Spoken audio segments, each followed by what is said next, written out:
Hi, Gabby. Thank you so much for being here. I wanted to give everybody a quick intro before we really get into it.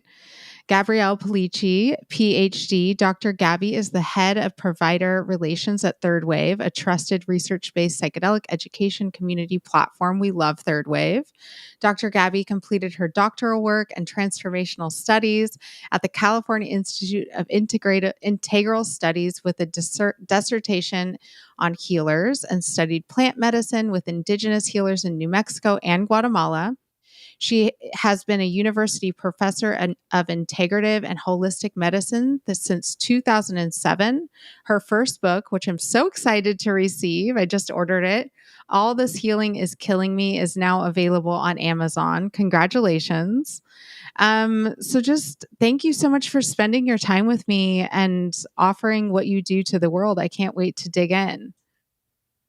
Yeah, thanks so much for having me. I know it's like a bit of a mouthful, all of the things that describe my personal and professional history, because I've been a nomad and I've been exploring a lot of different things like psychedelics and all the different healing modalities and traveling to all the countries to work with different people. But I connected with you because I just love your vibe. I think I sent you a message that said as much. It's so funny because I think you sent that this idea.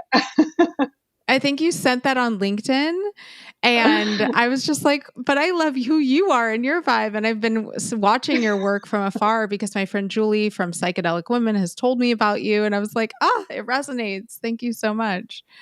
I love it. Yeah. And what a great name for a podcast, Rebellious Reinvention. Like, that's so kick-ass. I love it. It is kick-ass. It's pretty psychedelic too. And I didn't, it wasn't even intentionally psychedelic because that's just like who I am and where I've come from and like my reinventions in my career. And then it's so cool meeting people as I moved into the psychedelic space. First of all, I've been in psychedelics for 20 years into them and working with them, but I didn't know this space existed. And then to meet all these amazing women who've done the same thing and are kicking ass at it and owning it and just rebelliously, relentlessly reinventing their careers and positioning themselves however the hell they want has been like, I found my people. I found my people, right? I'm sure you can attest. It's like, there's a world where it all collides.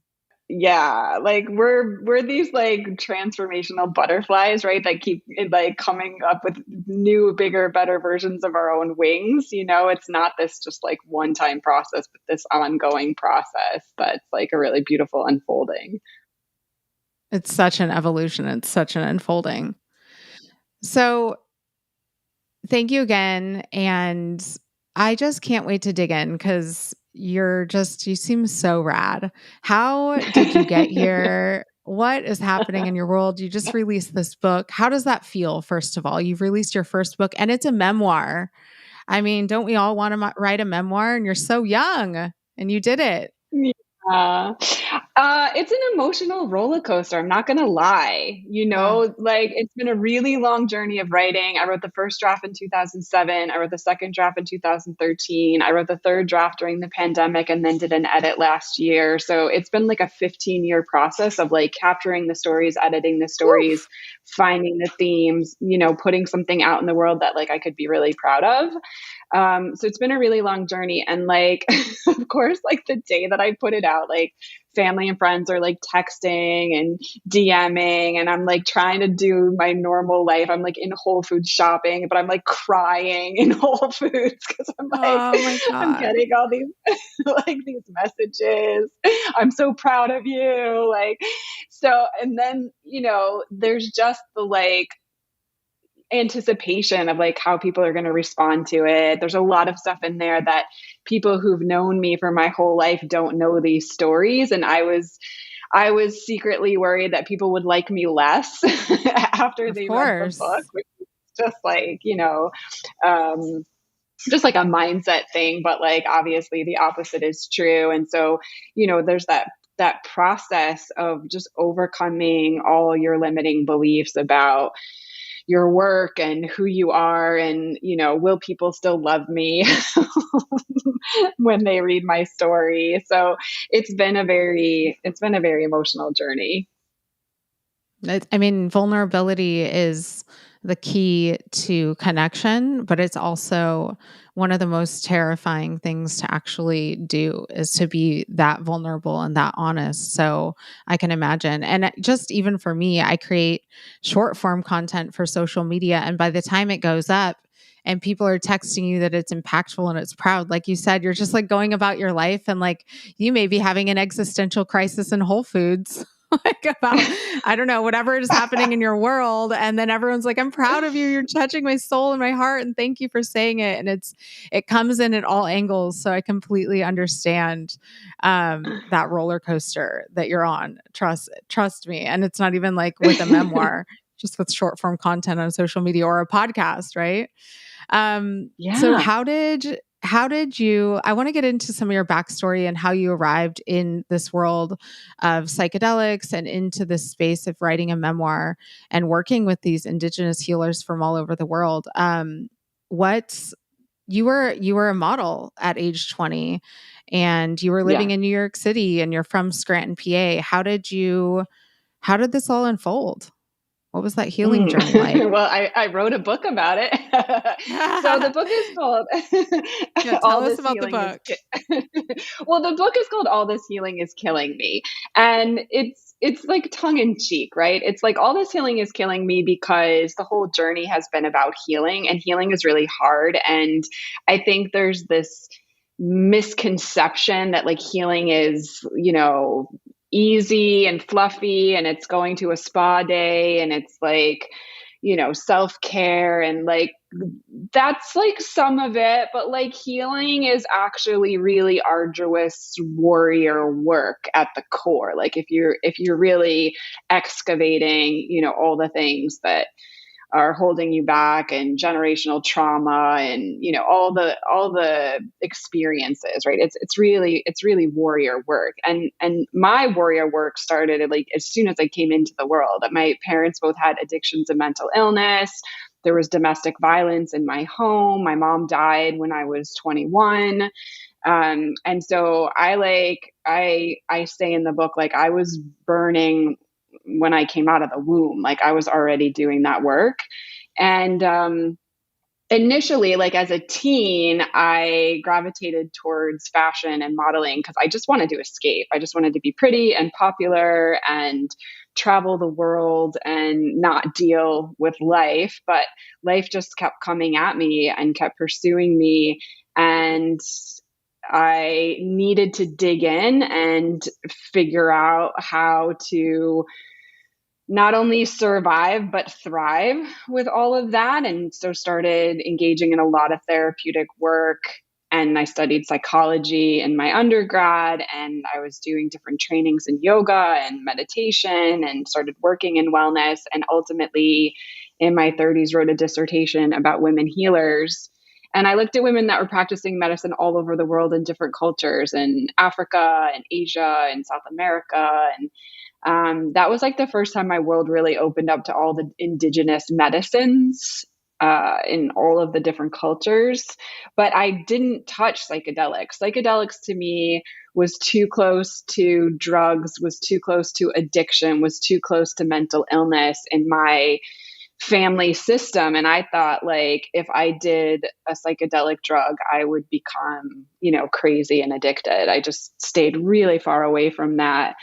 And it wasn't until a few years ago when I was working with some healers in New Mexico and Guatemala that I started microdosing psilocybin, peyote, different things, and really feeling the regenerative properties of psychedelics and the way that I felt supported in my nervous system and the way it enhanced my mood, that I thought like, oh, wow, like I've had a real fear and misconception around psychedelics that's unwarranted. And I don't have to be scared of these plants and these medicines. And then that just launched me to like this whole other journey of exploration. And so what led you into the path of even studying these women and writing a dissertation like that? If you were is it like the moth to the flame type of thing? You were like, what were you trying to unpack and understand where this, like your own parents' addiction and mental health issues came from? Yeah, there was a lot of serendipity involved. When my mother died, I had a spiritual, mystical experience of being able to communicate with her in non-physical form, which for a 21-year-old is like super weird. It was kind of like an acid trip without acid. But it meant that I had some abilities, some like empathic abilities and some special abilities that for years, even for like 10 years after she died, I was really reluctant to like lean into my gifts, explore my gifts, even tell anybody that I had these gifts. But the universe just kept providing different mentors and different healers and role models that shared their gifts of healing with me. And little by little, I realized that if I was going to walk the path of a healer, it was going to be important to understand that path and to understand the lineage and the context and the cultural history of being a woman with healing abilities. And so I started to research women all throughout history, going back 10,000 years, who have been midwives and medicine women, and looked at the whole history of the witch hunts and why women were persecuted for practicing these medicines, and how there was a reemergence of women coming into medicine again. And the more I explored, the more my world opened up, and I just kept pursuing it because it was so satisfying. That's so beautiful. I had this, I did this LSD trip about 3 or 4 weeks ago in this old home from the 1800s. And I had this, so I'm Native American, and, but I'm also part immigrant and also part Spaniard. And I can trace that lineage back to colonialization. Both my grandfathers on my mother's and father's side were historians. And so there was a lot of information that I could follow and trace back. And so I had a lot of anger and resentment towards all these different parts of my lineage, while simultaneously embracing other parts like the Native American and the indigenous and the healer within me. And so anyways, I'm here on this acid trip in this old home from the 1800s, and this home has a ton of Native American artifacts in it. The family who owns it collects these pieces. And so while I was having this experience, this macrodose experience, I danced with this home from the 1800s, and it began to like think about the women who'd walked this floor and the women who'd built a fire here and the men who did. And I opened the door to let some cool air in. And as I opened up the door and I looked out, I just began flooding with tears, and I experienced the collective consciousness of women's emotions. Like you're saying, like the healers of the world, the witch hunts, the longing for marriage, the longing for children, the longing for partnership, the hoping they'll come home, the hoping your children don't die, or experiencing grief and death, right? All these different paths women specifically can take. And it was really profound. Mm-hmm. And so I've just been more and more on this journey of discovering, these women's stories, these modern women's stories, and how we're all living it. We're the ancestral, we're so blessed that we have the time and space, and we're not in survival. Like we're not literally hunters and gatherers anymore, to have the opportunity to heal our lineage and change the trajectory, just to have the space to take psychedelics, right? And to travel.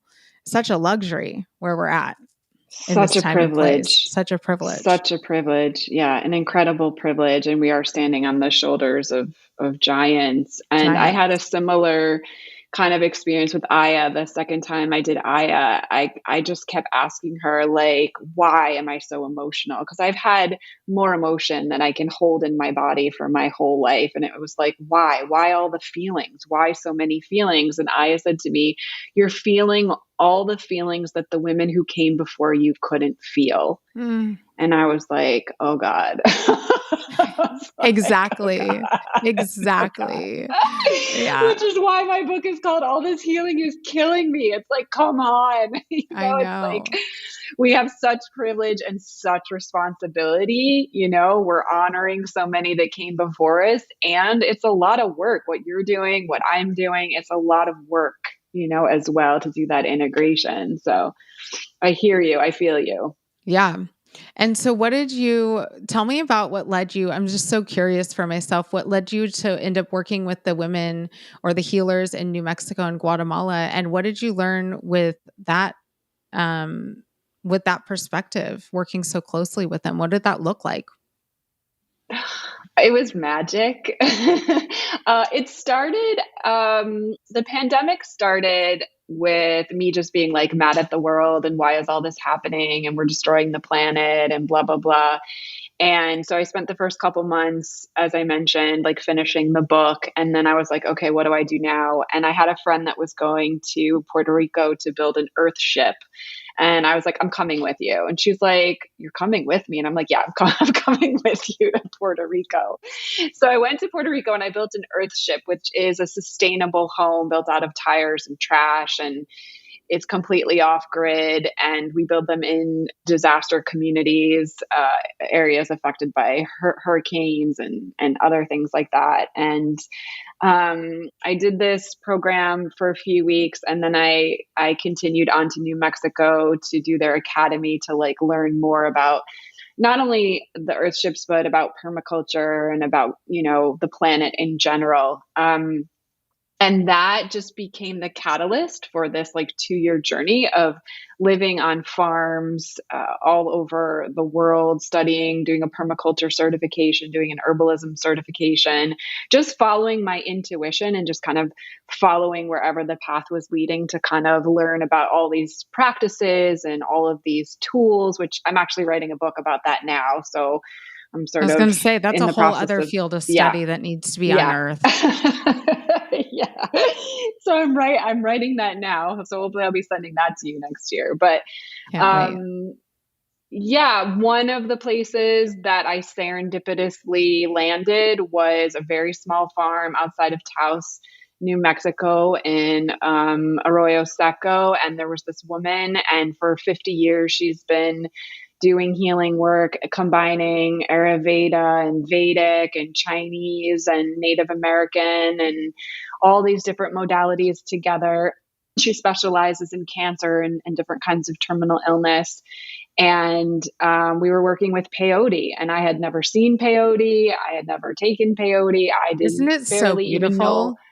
beautiful? Yes, It's yes, so it's beautiful. magic. I've had the It's opportunity to magic. sit and clean peyote and like grow peyote and like pick Yes, peyote and like just to yes, actually touch the actual plant, yes. the actual succulent that is, it's just, it's one of the most beautiful because ayahuasca is made, mushrooms I think are also inherently really beautiful and so poetic, and watching the mycelium grow and all the things, right?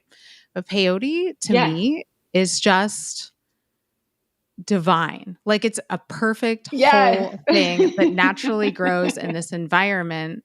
And although it takes a really long time to grow, it's like our little succulents. Like you can keep propagating them so easily as long as they're in the correct environment. So I just find them so mystical and amazing.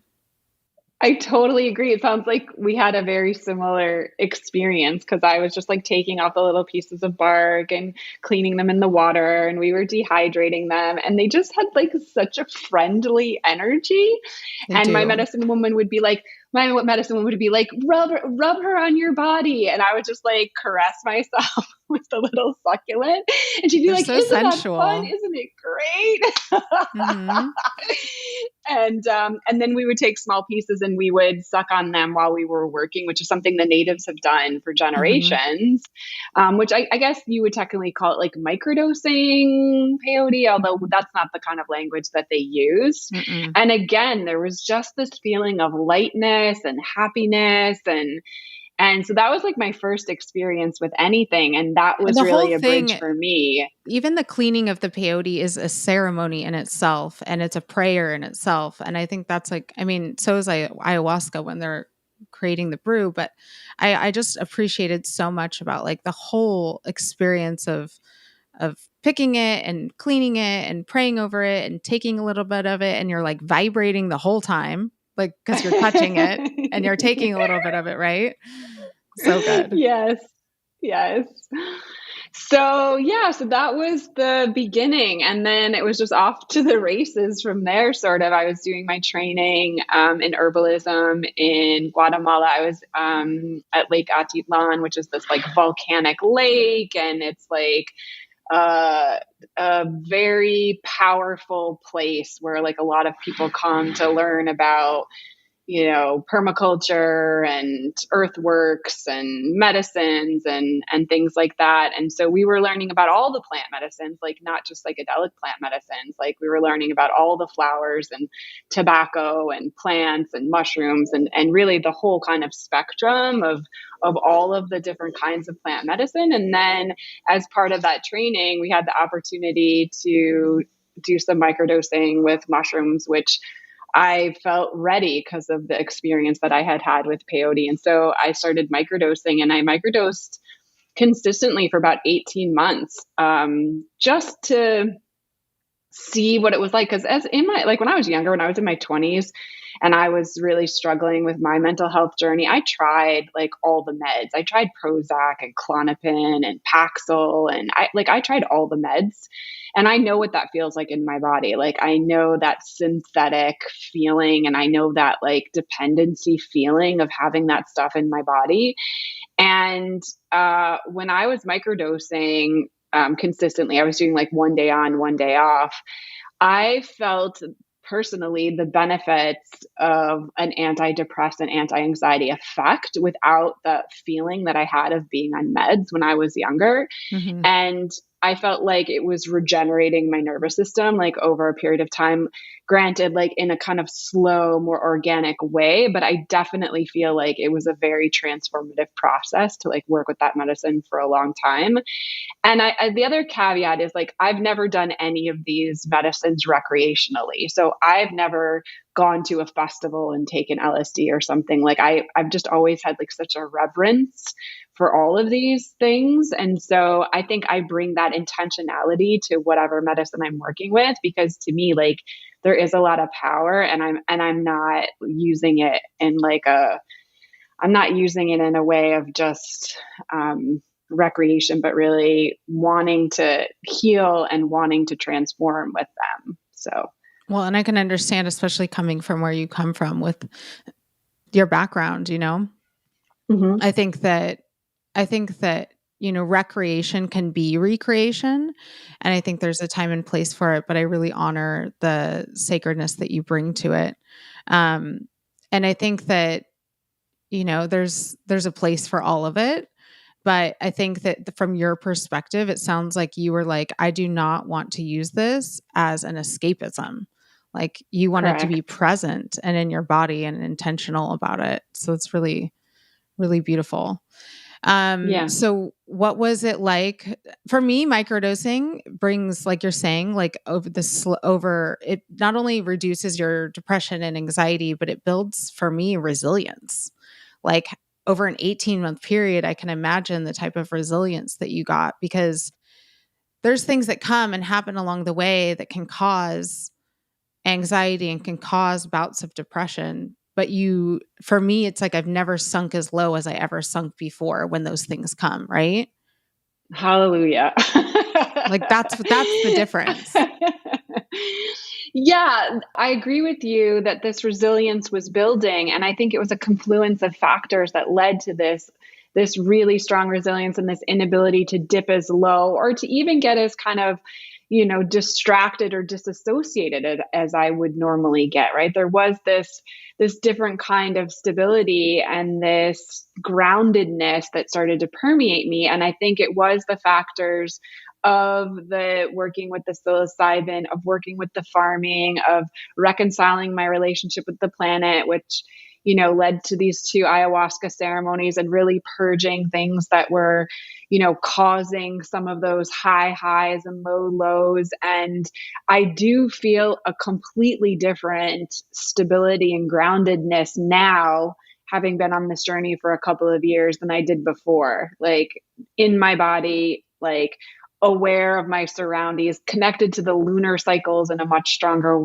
way. Like it's full moon today, like really feeling the moon as it's coming and how it's affecting me. Like a lot of that has really amplified as part of this process. That's beautiful. And where were you doing this work when you were working with the land and all the different medicines? What was it called again? So at first I started in Puerto Rico, and then I went to New Mexico, and then I did work in Guatemala at Lake Atitlan, and I was in Dominican Republic for a short time. Then I was on different farm properties in California, New York, and Florida.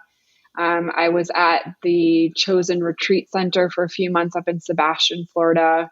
I was at Paradise Farms down in Homestead. Oh, I love Paradise Farms. Yeah. And Chosen Retreat too, but I love Paradise Farms. It's our neighborhood. Exactly. I was on a lot of different properties and worked the Aya ceremonies I did at a center that's like near Lake Okeechobee. It's like a private center in the Brazilian lineage.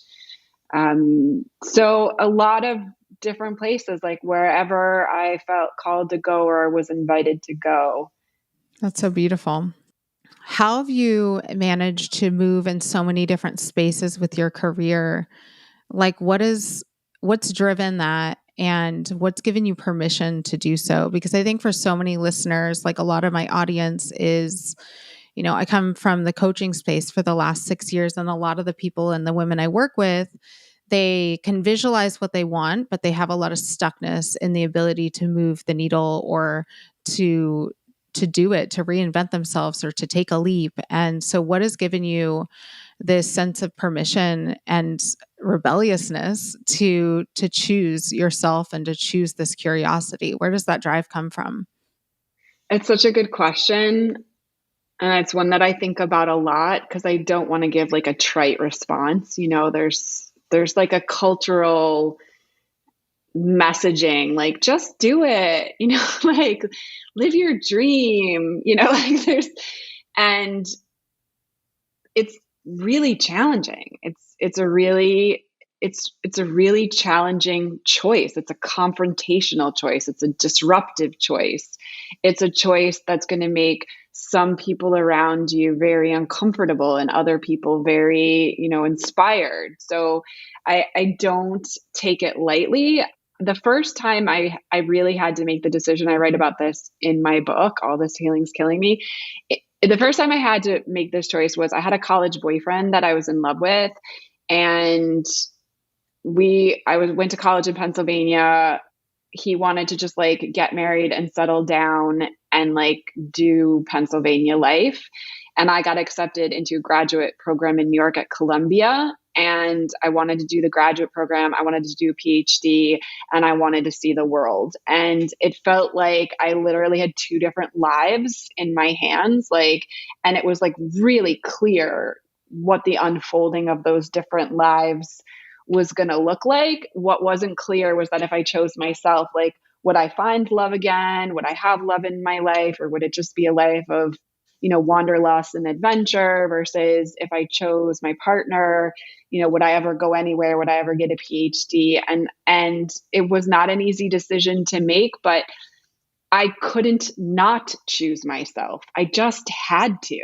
There was just something visceral and something compelling and calling me to do the thing that was the most purpose driven and meaningful to me. And I think that's what I've used to navigate my life, is like where my deepest sense of purpose is, like where I feel the most called, which doesn't mean that you don't make sacrifices along the way. Because if you're a woman that has some 6-figure job and you want to reinvent yourself as a hypnotherapist or, whatever it is you're trying to reinvent to, it doesn't mean that there isn't going to be growing pains in terms of losing income or like upsetting your partner or creating some instability or any of those factors. All of that stuff is very real. But what's nice about having access to you, I'm sure, as a coach, is that you help to normalize that for them, right? And give them resources to manage the instability and insecurity as they go through the reinvention process. And so people like you and I serve as guides to help people make those transitions because we've done it and we've done it well and we continue to do it and we can help others to navigate that. I think that's the gift that we can give them, right? Yeah. And I think you said it. I think it's not about choosing just the vision you have for yourself or your goals or your purpose, because I think those things are almost exterior and the benchmarks that we have for them are, they're like success benchmark, goal benchmark, like going to get your PhD, moving and traveling. Those are things that are going to add to your purpose and give you satisfaction and joy. And simultaneously, you don't know if they'll come to fruition. But the one thing you said is like choosing yourself. And I think that's the thing is like within these choices, you have to constantly ask yourself, am I self-abandoning by making this choice to stay in this situation? Or am I really choosing myself? Am I going to bet on myself? Because I know that without a doubt, I can trust myself. I will 100% always invest in myself, always choose myself. But to get to that place, you have to start big, right? You have to just brazenly, boldly choose it. And it does, like you're saying, it doesn't come without grief. It doesn't come without loss of something, whether that's grief in the relationship you're letting go of, grief in your identity of who you used to believe you were, your whatever it is, your career or your relationship. And so, yeah, but I think you said it in a really beautiful way. And I think the key point is choosing yourself, recognizing that little person, that child within you, and honoring her and allowing her to fully expand and grow and blossom into the thing that she's choosing and calling you to be, right? Which is your higher self, your higher purpose. So beautifully said. 100%. And I can't not say that I believe, based on my work with women over the years, that this can often be more challenging for women than for men. I think that our culture and our social conditioning makes it easier for men to pick themselves and to I really believe, based on the work that I've done, and there's a lot of books to back this up, like The Confidence Code is a great book about women. It's about all the little invisible ways that women are invited repeatedly to support others, to please others, to put others first. All the little ways that undermines the choosing of ourself. And so there's like a real diligence and mindfulness, I think, that you need to bring to this process. Like, there's going to be a lot of other messages that you get that might be contradictory to that message of choosing yourself. And so it's going to be important to keep your focus on the messages and surrounding yourself with the people that are going to reinforce that highest purpose for you. Well said. Boundaries, baby. Right?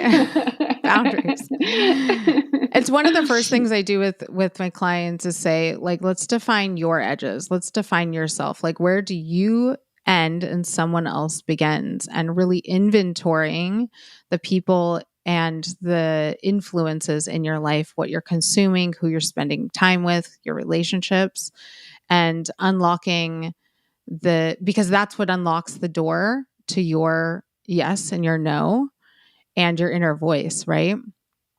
That's it right there. It's who you surround yourself with and what you allow inside. 100%. I'm so happy to hear that you're doing that work with people. I am. And I work with I work with clients when they're reinventing their business. I work with clients when they're reinventing their lives, and I do integration work with psychedelics. And now they're kind of all merging into one, where it's the use of microdosing psychedelics or integrating a macrodose, or maybe it's like a ketamine um, or iboga experience. And now what are the next steps? Like, where are you going with this? How are you integrating this? How are you taking action on this? And who's along for this ride with you to really support that vision? And it's been amazing because I've done so many other things in my life. Like you, I've had a lot of different careers, a lot of different experiences, traveled so much. And it's so exciting because they're finally all coming together in this psychedelic space. And like I said in the beginning, I'm meeting so many women who had such similar experiences. And I feel like I'm finally meeting my people, where I'm not the only one in the room who's done this much work or transformed my life in so many ways. Yes. What else can people expect to see in the book, and why should they buy this book? The book is beautiful. It's a really beautiful book. First of all, the cover is also gorgeous.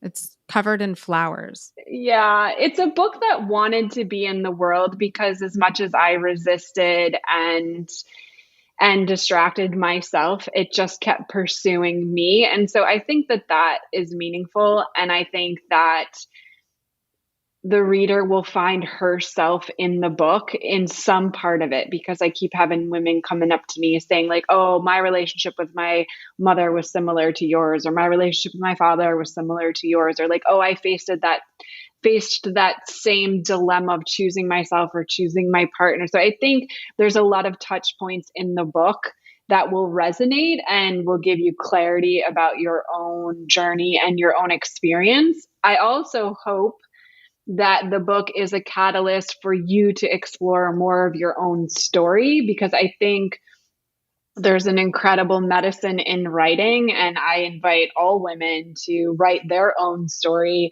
because you don't even realize how far you've come, and you don't even see these larger themes and lessons until you really put like the whole thing down on the page. And it's something that I'm hoping to facilitate in the future, is like helping women to also write their own stories. I just got chills because I feel like Oh, good. that's what you were going to tell me, because I'm like, I want to write a book like that. I want to tell my story. Please give us that knowledge. That's amazing. We will be here for that facilitation, whether it's a workshop, a course, a book, like give it to us, because I absolutely agree. It's insane, incredible, awe-inspiring when you sit down with a woman and hear her story. It is wild. Every single woman you know has much deeper story than what you see on Instagram or at the surface. Especially as I've become a mom, really getting to know these other women, you just can't label people. It's incredible what's underneath that story. I think we need those stories. I think the world needs those stories. I think women need to tell their story to themselves, and they need to tell their story to others, and they need to witness those stories. And that was like when you get to the last chapter of my book and I have this like significant, like transformative experience, it was about the witnessing. It was about these other women hearing my story for the first time and surviving that. Because to circle back to the very beginning of our conversation, where you mentioned the sort of terror of vulnerability, this is what we're all working towards. And this is really how that healing, like on a collective or global, way will happen, is like this level of vulnerability. And I really do believe that writing is a powerful tool to support that. And so I would love, love, love. I've already started a little bit here and there supporting women with their stories and hearing the impact that it has. And it's just so profound. And I would like to do more of that. Well, I'm here for it. And I would love to do a workshop with you for my audience and just bring people in and say, this is how you tell your story, and have you offer your tools on that, because it's I've done so many different coaching containers. I've worked with I've been in masterminds. I've been with coaches. I've been in different conscious experiences. And it always starts with like writing your legacy. What is your mission?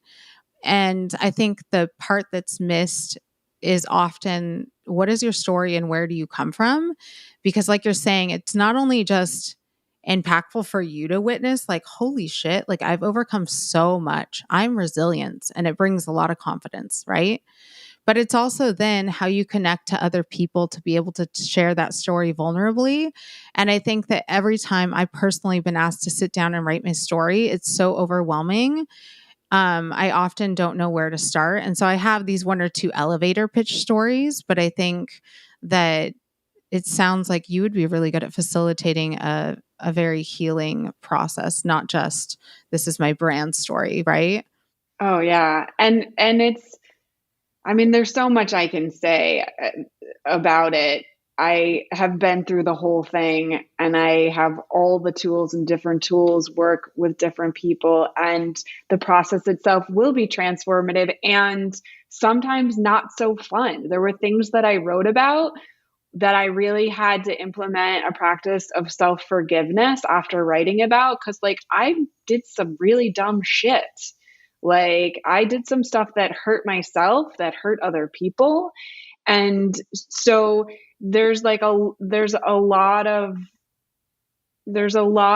process around really, really telling the story, right? Like, and I think it informs your brand. Like with the one client that I did have, she's a very high level health coach. Her clients pay her like tens of thousands of dollars a month on retainer, and she's like an Ironman triathlete, all these things. And the story that she never told was about her father's suicide. And she worked with me over the course of several months to tell that story. And it lives on her website now. It's only 500 words. It's not my memoir is, I don't know, 80,000 or something. Like hers is like 500 words, but those 500 words not only transformed her, but transformed the clients that come to her. Some of them come to her because they said, I read your story and I have to work with you. Like, and it matters. It matters. You're giving other people permission to own who they are, to reveal who they are, to heal things that have been lingering for a very long time. Like there's so many layers to this that are really powerful. I can't wait. I can't wait to work with you in that way. Okay. I also want to ask you one last question, and then I have a few more questions, but as we wrap this up, all this healing is killing me. I love the title. And I think it's so, there's so much truth in it. And then there's so much juxtapose in it, because I don't know, like I've been in this healing work for so long. And at some point you have to start like just being like, okay, I'm done with the healing cycle right now, and I'm in action, and I am done saying I'm broken. And so like what part of that title, like what does that mean? Like, because there's layers, right? To me, I see healing like a coil. It's really, really tightly wound. That's why we keep experiencing patterns. And as you unwind the coil, it loosens up and the patterns are less frequent. But then every now and then you come back around a full circle and you're like, holy shit, I'm hearing this pattern again, right? And then you like unkink the loop. And then it goes really quickly and you're like, opportunities, I've healed it. And then all of a sudden you like circle back and you're like, I'm in a fucking pattern again. Right. And so I get like all this healing is killing me. Like that is like the gist of it. And then simultaneously, how do we know when it's time to like hang up the I'm broken and I'm healing title and like put it away for a little bit and just like be in awe of our wholeness? Like, what is that juxtaposition? How do you explain that? Yeah, I mean, you just did a really, really good job of explaining it. It's the paradox of being human. Like right now, like you're perfect right now, just as you are. You are, God's creation. You're perfect, completely and totally whole and immortal and like limitless. And, maybe you spilled your coffee all over the kitchen this morning, and maybe your kid is mad at you, and maybe you're not making enough money. Like, what, you know what I mean? Like And that's also very true and also very real. And we're holding both of those simultaneously. And it's almost the tension of the two that keeps us in that creative process. It's almost that contrast that keeps us going, like, so that's like one part of it. The other part of it is, you mentioned when you're working with clients, is boundaries. And I've learned to put a boundary around my healing process where I'm not allowed to do it all day. Yes. I have told myself, you get to be what in your shit for this amount of time, or you've scheduled it, to work with someone on it at this time. And you know what you're going to do right now? You're going to pay your taxes. You're going to answer your emails. You're going to water the plants. You're going to, you know what I mean? Like, I have also learned over time to create boundaries and containers so that it's not spilling over, which doesn't mean that that works all the time. It doesn't work all the time, but I'm training myself, right? It's like, I'm trying to compartmentalize. Like, yes, you have healing work to do, but like, let's schedule joy. What does joy look like? Joy looks like, I have a property where I do campfires. And so joy looks like everybody coming over and doing a fire and listening to music. And like, I'm not going to think about generational trauma during that time. Like, that's my joy time. So I think it's important that you get in the habit of making sure that even when you're doing healing work, that you have in the schedule other things that make you feel productive, that make you feel joyful, that, that you're not overdoing it. I'm an overdoer. So I'm definitely an overdoer. It's so funny. My friend called me this morning. She's like, I was just trying to go to Trader Joe's, and then I was in an existential crisis. I don't know what the fuck happened. I looked at my calendar wondering if my period was about to start, and all it says is full moon with 2 hearts. I should have said full moon, schedule existential crisis. I was dying. Yeah. And then we had a nice 20-minute chat and rant, and she was back to her hearts and full moons. And that was all we needed. She was like, okay. I was exchanging full moon texts with girlfriends yesterday and today too. Does anybody feel like this? Yes, I feel like this. Do you feel like this? Exactly. It should be like full moon in parentheses, like, reach out to your friends, check on them, collaborate on experience, or like what we're all experiencing, make sure we're okay.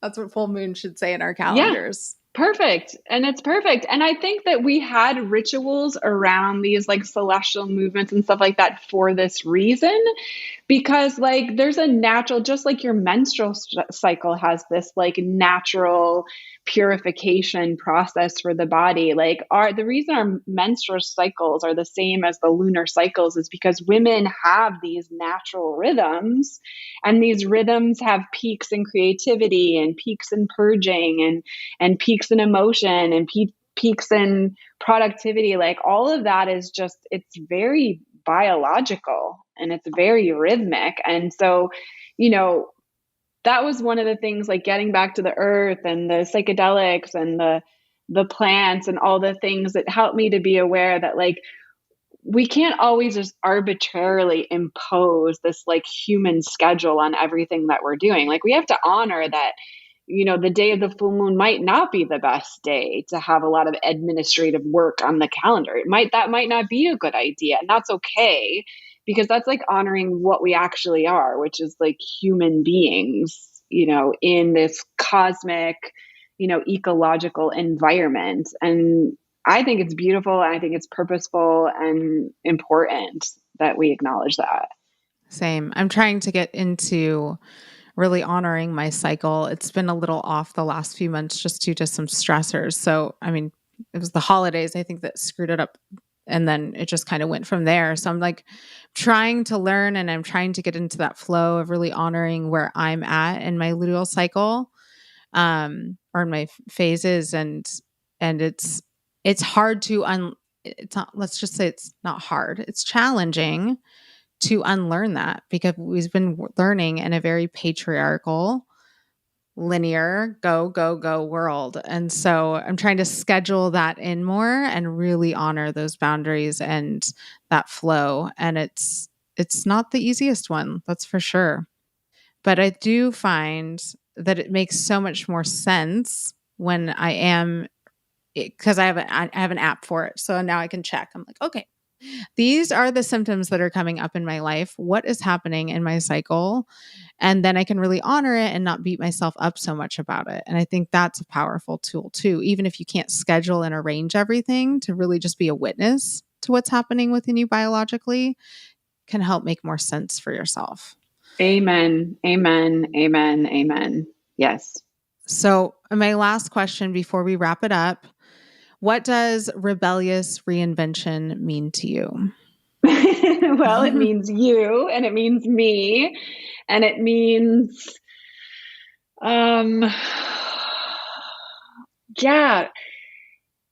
it matches exactly what I learned from the women healers that I interviewed for my doctoral research. When I said to them, what is it to be a woman healer? Like, what is it to you?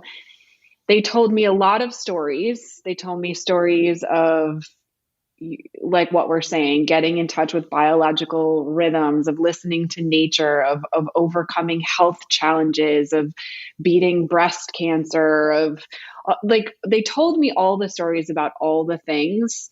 And at the end of the interviews, I said to them, so what you're saying is you are in this ongoing experience of growth and transformation throughout your whole life and your career. And they were like, oh yeah, 100%. And I was like, and what you're also telling me is that it's like a cyclical process. Like there'll be times where there is a lot of disruption and there is a lot of change. And then there's like a sense of mastery and like being in the flow with things. And then there's a sort of dying off. And then the process will also repeat itself, just kind of like how the female, body works. And they're like, oh yeah, 100%. It's seasonal. And we're always in this process of reinvention and evolution over time. So if you're going to be a healer, set yourself up for that. Know that's what's going to happen, and build the support structure around you that you need to be able to do that, because you're going to be doing it for a very long time. And to me, like, you have tapped into this same wisdom with Rebellious Reinvention. Like you have found the same stories and the same information as I did in my research and explanation. So it feels like we've landed in a very similar place, but coming at it from two different paths. Yeah, it does. It feels that way. It was so nice to have this conversation. And I think that women listening are really going to hear themselves in your story. And it's so interesting because I feel like if I would have read, I don't know, your LinkedIn or something like that, you would have been a really beautiful person with a really beautiful story. But I think tapping into your book is a very similar feeling, like just reading the title and reading the description and hearing you talk about it. It's an every woman's story. And it's timeless, and it's this permission to explore and experience and reinvent and heal and to unpack it all and to be vulnerable and to let that, it's just this ripple effect. I feel like it's this beautiful permission slip, and I haven't even read it yet. I wanted to come to your book launch so bad, but I was out of town. Or it's next. Your book launch is May. Yeah. What's the date? May 22nd. Anybody and everyone is welcome. May 22nd at Books and Books in Coral Gables, Florida. There will be light bites and drinks and a conversation. I'm going to be interviewed by one of my teachers and mentors for a little bit during the event. And it's just going to be a celebration. It's meant to be a celebration, and everyone is welcome. So exciting. Well, thank you for your time, and beyond thankful for you getting this book out and the work you do into the world, because I think that it's people and women like you who've taken the time to collect all this knowledge and all of this experience, and then to really unpack it and spend that time to organize it into words and edit it into words is such a task, and it does feel like it was birthed out of you. So congratulations on your new child. Thank you. I really appreciate you. And this was a really, really fulfilling conversation. Thank you so much. Every week, we have a reoccurring segment, and I share my favorite things, tangible products to use, things to walk away with above and beyond the inspiration of these conversations. Think, what if our purpose was to flow like the wind, freeze like the snow, thaw like water, and grow like grass? What if we could embrace our nature, our natural rhythms and evolutions? Would it reduce the shame, the stigma? Would we feel more free to explore, heal, nurture, and evolve? That is the world that I'm going for. So let's try this together now, shall we? Read. Let's read Dr. Gabby's book, you guys. It's called All the Healing is Killing Me, a memoir. Dr. Gabrielle Pelicci shares in this deeply personal and vulnerable account. She reveals how childhood trauma impacts our physical and mental health as well as our adult relationships. She explores how you are only as sick as your secrets, and telling your story is the medicine that can save your life. All This Healing is Killing Me is a brave narrative that reckons with the hold of the past over the present and the mind. You guys, not only was that conversation with Gabby so inspiring, just to hear what she's experienced in her life and how she's grown. And I'm sure we get all of that in the memoir, right? Like all of these nuanced experiences. But on top of that, the book positions itself for you to go out and tell your story. So please go buy her book.